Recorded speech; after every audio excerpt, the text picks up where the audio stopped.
안녕하십니까. 분재농장 손바닥 정원의 우술입니다. 가을이 서서히 깊어가고 있습니다. 아침 저녁으로는 매우 쌀쌀하여 겨울의 느낌마저도 들고 있습니다. 그런가 하면은 남쪽 지방에서는 단풍이 온통 모든 산야를 붉게 물들이고 있습니다. 많은 분들은 마지막 가을의 정취를 맛보기 위해서 분주하게 움직이고 있습니다. 오늘은 여러분들에게 여기 보이는 이 소나무의 개작 과정에 대하여 말씀드리고자 합니다.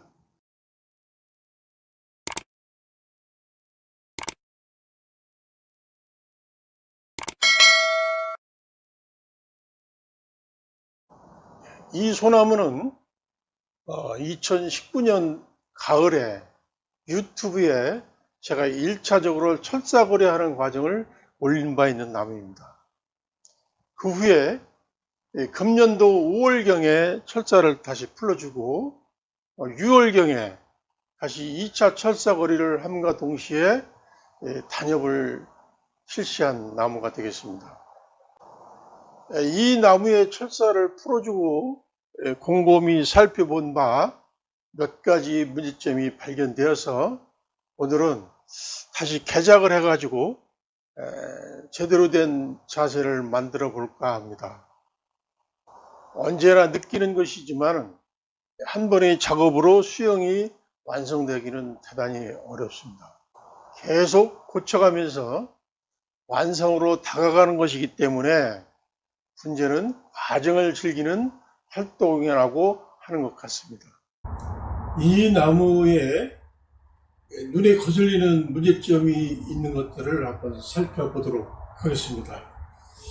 첫 번째는 이 수심과 좌측까지 끝, 그 다음에 우측까지 끝을 이렇게 연결해 보면 삼각형이 만들어지는데 거의 정삼각형의 형태를 이루고 있는 모습을 볼 수가 있습니다.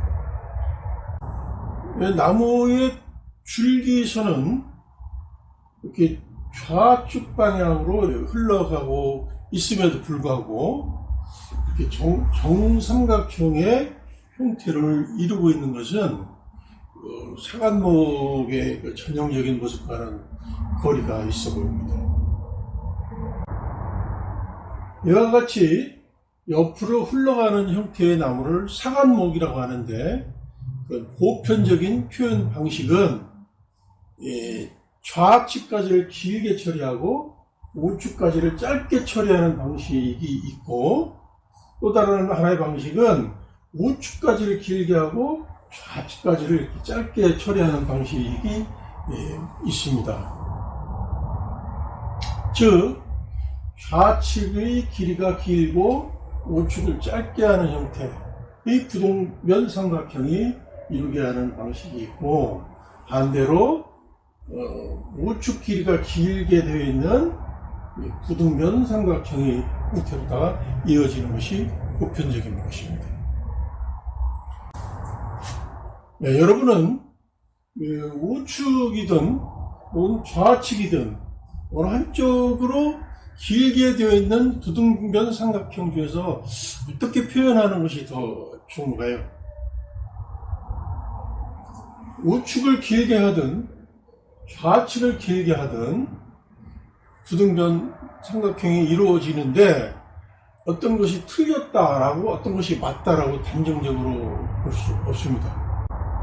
이러한 사과목의 등쪽, 즉 이 나무의 경우 흐름이 좌측으로 흘러가고 있기 때문에 우측까지를 길게 표현하고 좌측까지를 짧게 표현하는 것은 무게중심의 균형을 이루고 있기 때문에 안정감을 강조한다라고 볼 수 있습니다.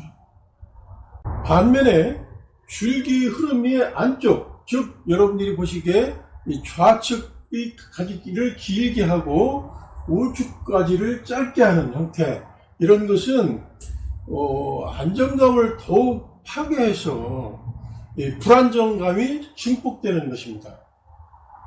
그럼 불안정감은 나쁜 것입니까? 그렇지는 않습니다. 불안정감이라는 것을 육학적 관점에서 보면은 움직임에 매우 유리한 점이 있습니다. 따라서 이쪽 좌측까지를 길게 하고 우측까지를 짧게 하는 형태의 경우는 움직임에 유리하다라고 했기 때문에 역동적이고 변화하는 모습이라고 얘기할 수 있습니다.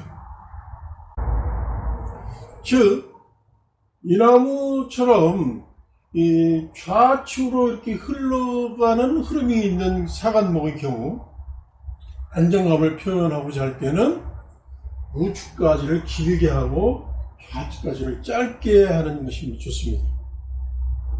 반대로 역동적이고 어떤 변화 있는 모습을 표현하고자 할 때는 좌측까지를 길게 하고 우측까지를 짧게 하는 것이 좋습니다. 그런 측면에서 이 나무에 개작 필요성이 있다라고 얘기할 수 있습니다. 두 번째, 그러면은 안정감을 표현하기 위해서는 우측까지를 길게 하고 좌측까지를 짧게 하는 것인데, 그렇게 하기 위해서는 제일 밑에 있는 가지, 요것이 되겠죠.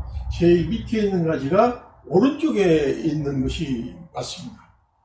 반면에 역동적이고 변화 있는 모습을 표현하기 위해서는 좌측까지를 길게 해야 합니다. 그렇게 하기 위해서는 이 나무의 맨 밑에 있는 가지가 좌측 아래까지가 있어야 되는 것입니다. 그런데 이 나무는 오른쪽에 있는 가지 위치가 제일 아래쪽에 있고 왼쪽에 있는 가지가 조금 더 위에 있습니다. 그래서 이것은 오히려 밑에 있는 가지 길이가 길고 위에 있는 가지 길이가 더 짧아야 됨에도 불구하고 좌측에 있는 가지 길이가 더 길고 우측에 있는 길이가 더 짧아요. 이런 언밸런스가 문제가 있기 때문에 이게 좌측까지든 우측까지든 어떤 변화를 통한 궤적의 필요성이 있는 것입니다. 가지를 자르는 것은 1초도 걸리지 않습니다. 그러나 잘못 잘랐을 경우에는 그렇게 키우기 위해서는 수년의 세월이 필요할 수도 있고 영원히 그 가지가 안 나올 수도 있기 때문에 매우 신중하게 해야 할 필요성이 있는 것입니다. 그러나 안타깝게도 상당히 많은 대부분의 분들이 자신의 어떤 경험, 감, 이런 거에 의존해서 나무의 미래를 결정하고 작업하는 것은 제가 보기에는 대단히 위험하다라고 생각이 되고 요즘 트렌드에도 맞지 않는다고 생각됩니다. 이런 문제점을 개선하기 위해서 요즘 굉장히 뛰어나게 나오고 있는 태블릿의 그리기 어플리케이션이 있습니다. 그런 것들을 활용해서 어느 쪽이 더 이 나무에 어울리는가 그려보고 난 다음에 개작을 하는 것은 어떻게 했는가 해서 그런 것들을 한번 해보고자 합니다. 우선 좌측 가지를 잘라서 안정감을 표현하기 위한 적합한 모습을 한번 태블릿을 통해서 그려보도록 하겠습니다. 요즘에는 그 태블릿의 펜이 아주 잘 나오고 있기 때문에 이 펜을 활용하면 상당히 좋은 점이 많이 있습니다.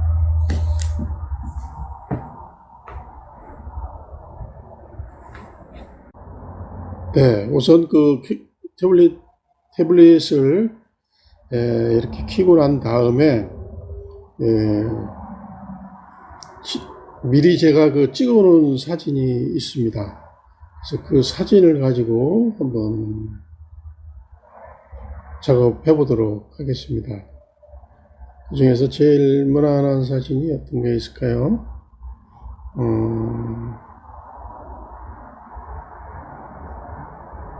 이 사진이 제일 무난할 것 같으네요. 자, 이 사진을 띄우고 난 다음에는 여기 밑에 보면은 연필 모양이 있는데 이것이 이 편집을 위한 것입니다.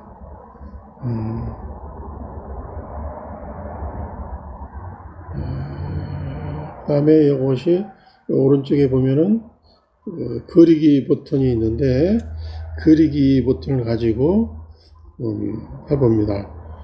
먼저 펜의 굵기를 설정하는데 지울 때는 조금 굵게 하는 것도 괜찮습니다. 그래서 펜을 결정하고 그 다음에 이제 색을 추출하는데 바탕색하고 거의 비슷하게 할 필요가 있을 것 같습니다. 그래서 여기를 딱 이렇게 찍어주고 난 다음에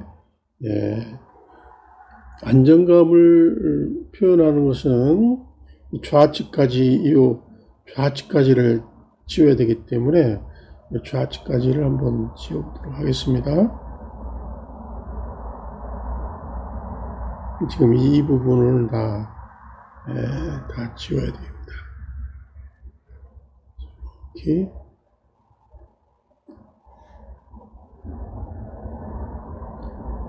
이 작업은 조금 시간이 좀 걸립니다. 지울 때는 좀 펜의 굵기를 좀 굵게 해도 상관이 없어요.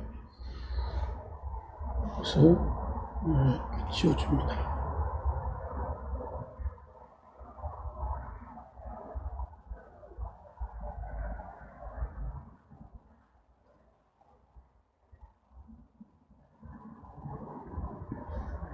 스포이드 색으로 그 주변에 있는 색과 비슷하게 맞춰서 이렇게 해주면은 또 좀 자연스럽습니다.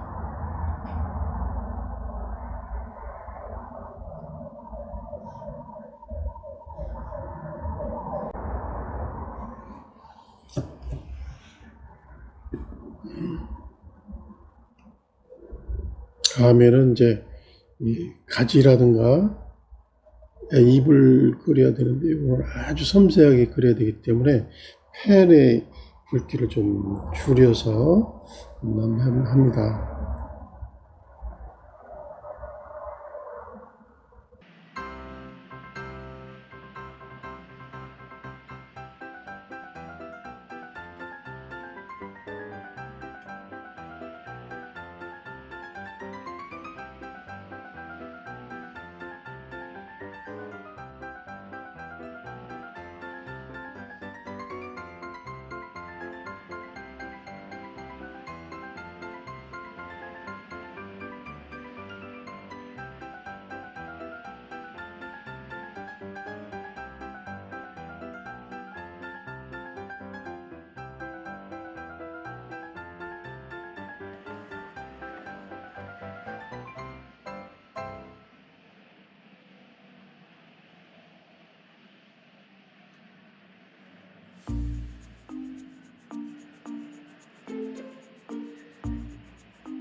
네, 이렇게 해서 이 안정감을 표현하기 위해서 좌측에 있는 가지를 하나 잘라내고 나머지를 수정 보완하는 그림을 그려보았습니다. 네, 다음에는 우측 가지를 잘라서 역동적이고 변화하는 모습을 표현하기에 적합한 모습을 한번 그려보도록 하겠습니다. 네, 다음에는 역동적이고 변화무쌍한 그런 변화를 표현하기 위해서 오른쪽에 있는 가지를 잘라서 처리하는 그러한 것들을 한번 그려보도록 하겠습니다.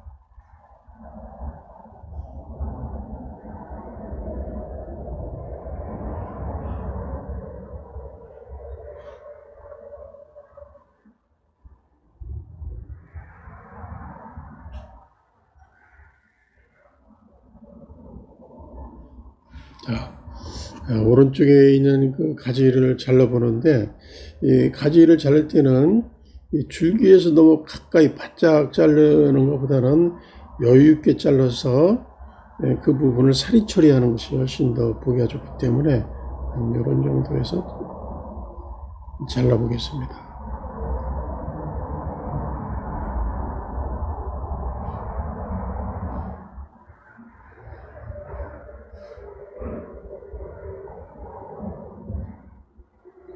이 정도.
네, 이렇게 해서 오른쪽에 있는 그 가지를 잘라내고 그 다음에 미래도를 그리기 위해서 약간씩 좀 더 키워 나가야 될 부분 이런 것들을 좀 수정 보완해서 역동적이고 변화하는 모습을 표현해 보는 그림을 한번 그려보았습니다.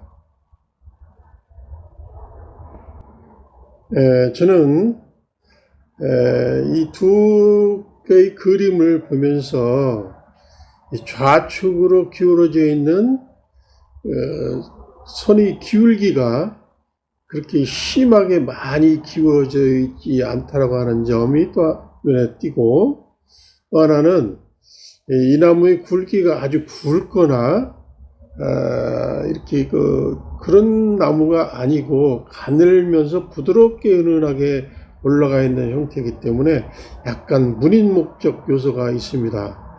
그래서 저는 그 좌측에 있는 안정감을 표현한 나무보다는 우측에 있는 역동적이고 변화가 있는 모습으로 개작을 한번 해볼까 마음속으로 생각해 봅니다. 자, 그럼 이제 실제로 개작을 한번 해 보도록 하겠습니다. 제가 마음속으로 오른쪽에 있는 역동적이고 변화를 추구하는 그런 모양의 나무를 선택을 했는데, 그런 모양이 나올 수 있도록 지금부터 작업해 보도록 하겠습니다.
자, 이렇게 해서 수나무 분재 사간목의 개작을 해보고 간단하게 간이 실사거리까지 해보았습니다.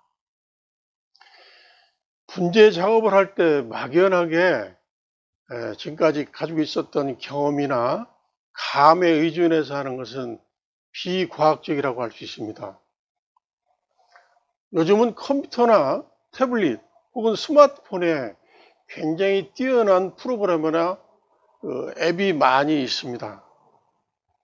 그러한 운명의 이 길을 적극 분재에 활용해서 미래도를 그려보고 작업해보는 것도 필요하다고 생각합니다.